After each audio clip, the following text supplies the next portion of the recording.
એક માણસ યરુશાલેમથી યરીખો જતો હતો.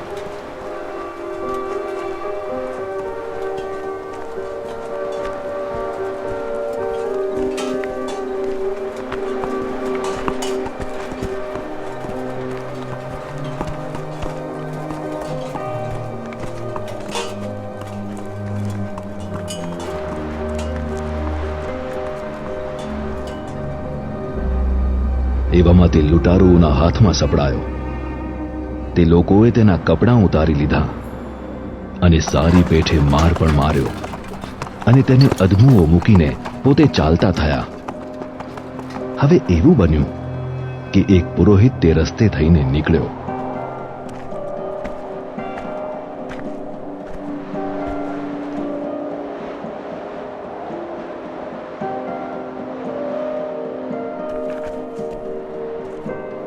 પણ પેલાને જોઈને બીજી બાજુ થઈને ચાલ્યો ગયો.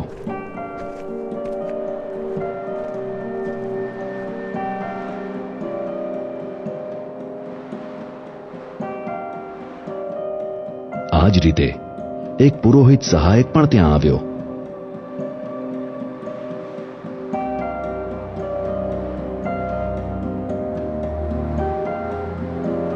અને તે પણ તેને જોઈને બીજી બાજુથી ચાલ્યો ગયો.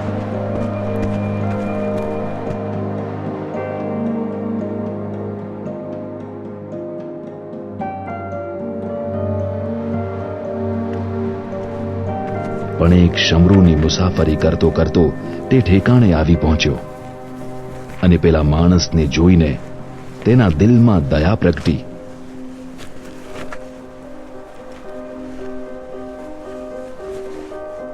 તેણે તેની પાસે જઈ તેના ઘા ઉપર તેલ અને દ્રાક્ષાસવ રેડીને પાટા બાંધ્યા.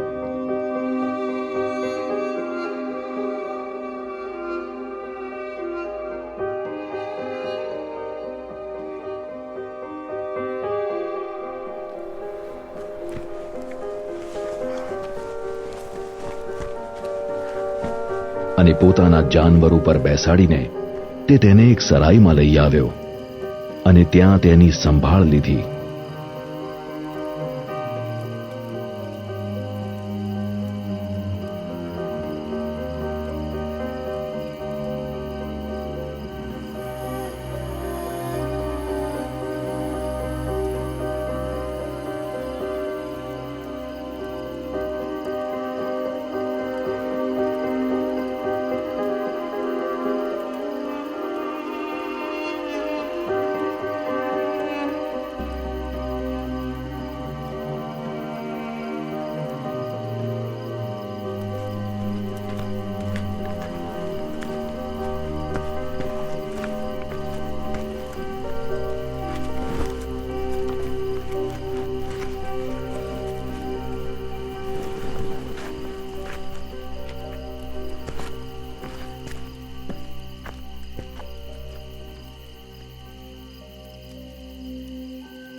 ઉપરાંત બીજે દિવસે 2 રૂપામહોરો કાઢીને તેણે સરાઈવાળાને આપી અને કહ્યું, તમે એની સંભાળ રાખજો અને તમે જે કંઈ વધારાનું ખર્ચ કરશો તે હું વળતા તમને આપી દઈશ.